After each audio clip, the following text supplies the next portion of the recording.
Hello, you are watching the BNB Riders Club podcast. Today we are going to talk about Ride BNB 2.0. If you are new on this channel, then subscribe the channel. If you like the podcast, please like and comment. All right, so buckle up, everybody, because today we are diving deep into this Ride BNB 2.0 thing. Someone sent us this document all about it, and I gotta say, it's got me thinking, like, is this the future of ride sharing? Or I mean, yes. They're calling it the world's first community building program. The whole document is just super heavy on like the community aspect and earning potential. Yeah. There's stuff about tokenized reward systems and decentralization. Of course, it's all built on the BNB chain. Okay, but what does all of that actually mean, for you and me? Like, if I want to be a rider or a driver on this thing, how does this actually play out? Well, I think maybe a good place to start would be to talk about the BNB chain itself. It's known for its speed and low transaction fees, which has made it really popular for dApps, decentralized applications.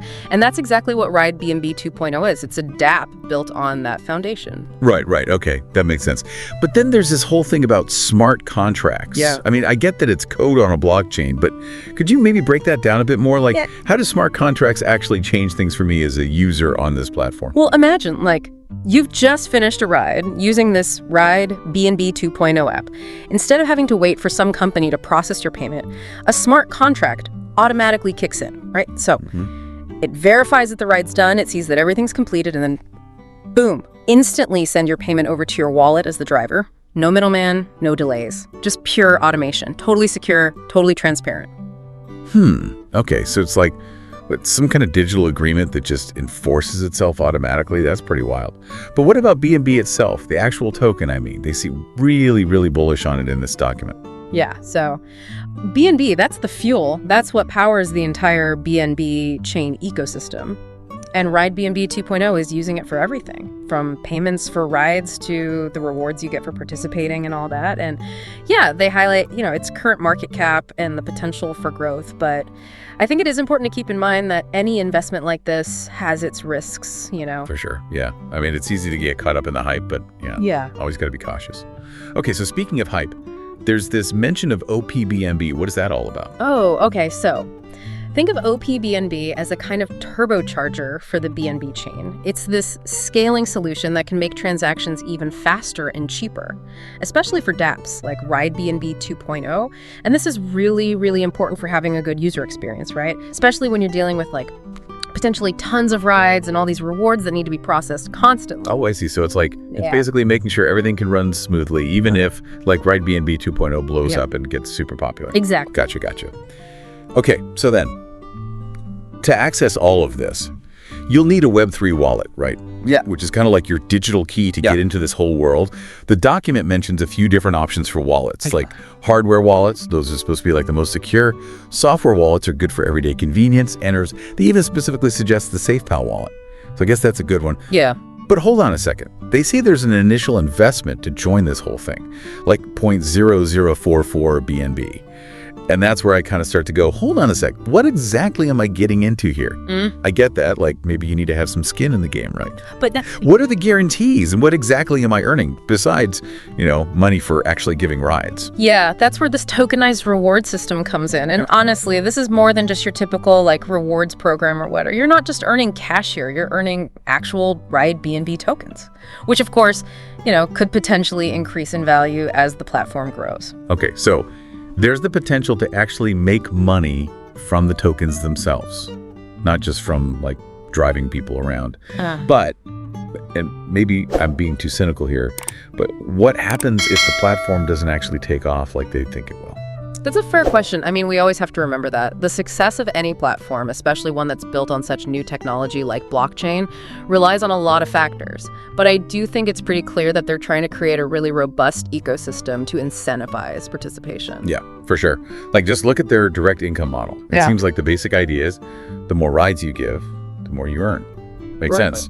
But then, on top of that, they have this whole level up gradation thing with ranks and levels and all that jazz. Yeah, so they have this 15-level system where you can basically climb the ranks. You start as an influencer, then achiever, and so on, all the way up to creator. And the higher your level, the more rewards you get. And it's all designed to encourage people to not just, give rides, but to actively participate in the whole community. Interesting. Okay, but hold on. And then there's also something called royalty rank distribution. Yeah. What is that all about? What are those royalties actually based on? And is it even realistic to earn double your initial investment, like the document claims? So it looks like these royalties are tied to how well the entire platform performs. If Ride BNB 2.0 grows and actually generates revenue, then a portion of that gets distributed back to users, based on their rank, of course. But I think we should emphasize here that you always have to be careful with any projections about future returns, right? It's not a sure thing. Right. Yeah. So don't quit your day job just yet, right? But it's not even all about the money with this thing. They're really pushing this whole lifestyle rewards angle too. Like there are all these different clubs you can join, and they offer crazy perks, luxury funds, a car fund, even a villa fund. It all feels very aspirational. Yeah. It's definitely a smart way to attract users and make them stick around. They're not just selling a ride-sharing service here. It's more like they're selling a whole lifestyle, a community, this sense of belonging. But of course, it remains to be seen whether those rewards actually live up to all the hype. For sure. It almost seems like, I don't know, they're throwing a bunch of stuff at the wall and seeing what sticks, you know? And keep in mind, this document is just a snapshot of where they are right now. They have a whole roadmap laid out for the future. Things like a gaming token, their own blockchain, even a trading bot. Yeah, it's a pretty ambitious vision. Ambitious is definitely one word for it. But let's zoom out a little here. Is this model, with all its focus on decentralization and community, is this really the future of ride sharing? And what are the downsides that they might not be mentioning in this document? That's the big question, isn't it? I think we need to dig into all of that a bit deeper. Absolutely. I feel like we've covered a lot of ground, but we're really just getting started here.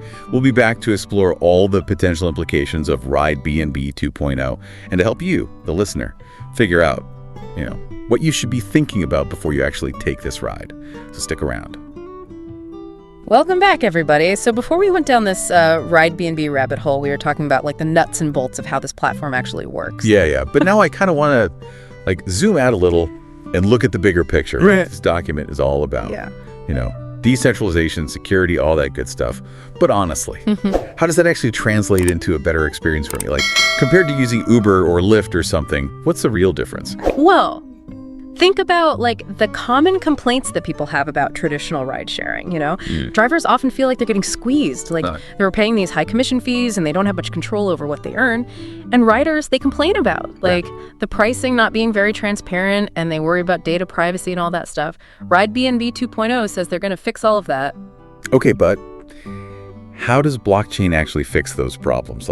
Give me a real world example. Let's say I'm a driver. Okay, so imagine you can set your own rates directly in the app. No middleman, no company taking a cut. You keep a bigger chunk of every fare, and the payment, boom, it's in BNB tokens and it goes straight to your wallet as soon as the ride ends. All thanks to those smart contracts we were talking about earlier. Okay, yeah, I can see how that cuts out all the corporate overhead and stuff. But what about safety? I've heard some, scary stories about smart contracts getting hacked. That would make me kind of nervous, honestly. Having all my earnings just sitting there in a digital wallet, you know what I mean? I get it. It's a valid concern. I mean, yeah, smart contracts are supposed to be super secure, but any technology can be vulnerable, right? So Ride BNB 2.0 would really need to be totally transparent about their security measures and everything if they want people to trust them. For sure. And what about from the rider side of things? Is there anything in this model that would make it a better or safer experience for them? Well, I think because it's decentralized, it could lead to more competitive pricing, Drivers wouldn't be stuck with those fixed commission rates. And because blockchain is so transparent by nature, you could actually track exactly where your fare is going. So it could be a much fairer system for everybody. But again, it all comes down to how they actually implement all of this stuff. Right. Okay, I'm starting to see the potential here. Yeah. But something else just popped into my head as you were talking about setting your own rates as a driver. Wouldn't this whole thing just turn into total chaos? What's to stop someone from undercutting everybody else just to get more rides? That's where I think the whole community aspect comes in. Ride BNB 2.0 really, really emphasizes building this strong community, right? So maybe they're imagining a system where drivers and riders can rate each other, not just on the quality of the ride, but also on how fair they are, whether they're sticking to the community standards and all of that. Interesting. So it's a self-regulating system where the community keeps everything in check, I mean, I guess that could work in theory, but it relies on everybody being on the same page, which can be tough. Yeah, exactly. A decentralized model like this requires a lot of trust. And of course, we can't ignore the big elephant in the room whenever we're talking about crypto. Regulation. Governments are still trying to figure out how to handle all of this, Right. What happens if regulators suddenly come in and say, nope, blockchain-based ride sharing is a no-go? That would completely derail Ride BNB 2.0's plans, wouldn't it? Absolutely. Regulatory uncertainty is a huge risk factor for any platform operating in this space. And it's something they haven't really addressed in this document at all. So, as cool as all this sounds, it seems like there are some serious challenges they need to overcome. Makes me wonder. Are they really trying to, disrupt the entire ride-sharing industry? Or are they just trying to carve out, a little niche for themselves in this whole decentralized world? Yeah, that's the question, isn't it? I mean, their roadmap is super ambitious. But we have to remember that mainstream adoption of any technology, it takes time, education, a lot of trust. It feels like we're at this, crossroads right now, Yeah. On one side, you've got the big ride-sharing companies, the Ubers and Lyfts of the world, their massive user bases and all that infrastructure. And then on the other side, you've got these blockchain-based startups promising this, more equitable and transparent future. Yeah. And this isn't just about ride sharing either. We're seeing this trend toward decentralized, community-driven platforms popping up everywhere, social media, finance. All the traditional models are being challenged right now.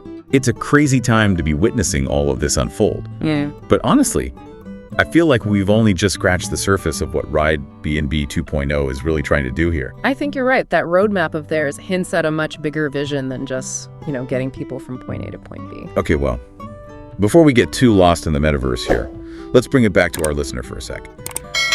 What should they be thinking about as they, digest all this information about Ride BNB 2.0? Well, I always say it's all about making informed decisions, right? Before you jump into any new platform, especially one that involves investments and financial risk, you have to do your research. You got to understand the technology. And you really need to weigh the potential benefits against the potential downsides. Good advice. We'll be back after a quick break to wrap up this whole deep dive with some key takeaways and some action steps for our listeners. So don't go anywhere. And we are back for the final stretch of our deep dive into Ride BNB 2.0. It's clear they're aiming for something, bigger than just another ride-sharing app.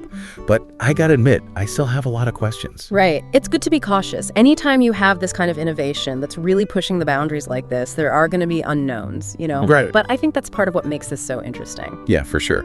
But let's get down to brass tacks here, for our listeners out there. If they're interested in this Ride BNB 2.0 thing, what are the big things they need to be thinking about before they jump in? Well, honestly, the first question you got to ask yourself is, what's my goal here?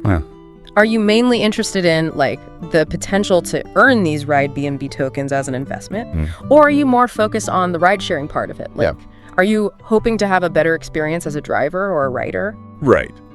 Because I guess depending on your answer there, you're going to want to look at different parts of the platform, right? If I'm all about the tokens, I need to really understand how those tokenomics work and what are the risks involved. Exactly. And if it's the ride sharing that's got you hooked, then you're going to want to know more about, their plans for rider and driver safety, how they handle disputes, insurance, background checks, all those practical details. Which, to be honest, the document doesn't really go into that stuff. It's very high level on all the, operational details. Yeah. And that would be a red flag for me, honestly. If a platform is asking for my trust, and especially my money, they need to be upfront about how all that stuff works, Don't be afraid to ask those tough questions and demand some clear answers. So. Where can people go to get those answers? I mean, besides this marketing material we've been looking at. Well, I'd start with their website, ridebnb.live, see if they have a white paper, something that really lays out the details of their technology, their tokenomics, their operational plans, and definitely look for information about the team behind the project, what's their experience, what's their track record, all that stuff. Yeah. And don't forget about the community. If they have active Telegram groups or social media channels, that could be a great way to get a sense of what real users are saying, right? Yeah. To get those firsthand perspectives. Totally. Talk to people who are already involved, ask about their experiences, see if the reality actually matches the hype. Okay, so bottom line, do your research, lots of it. Because even though this technology is exciting and the potential rewards are like really tempting. There are always risks when you're dealing with a brand new platform like this. That's the truth. I mean, we've just scratched the surface here with Ride BNB 2.0. There's a ton more to explore, but hopefully this deep dive has given you a good foundation to start making some informed decisions. It's definitely given me a lot to think about. I'm not even sure I'm ready to trust my transportation needs to a blockchain just yet. And that's fine. That's a healthy amount of skepticism to have, honestly. With any new innovation, it takes time to see if it's really going to deliver on its promises. But one thing's for sure, the future of ride sharing is going to be anything but boring. Well said. And that is a wrap on our deep dive into Ride BNB 2.0. Thanks for joining us on this journey into the world of blockchain, ride sharing, and the future of these decentralized platforms. It was a pleasure as always. Until next time, everybody, keep exploring, keep questioning, and keep diving deep.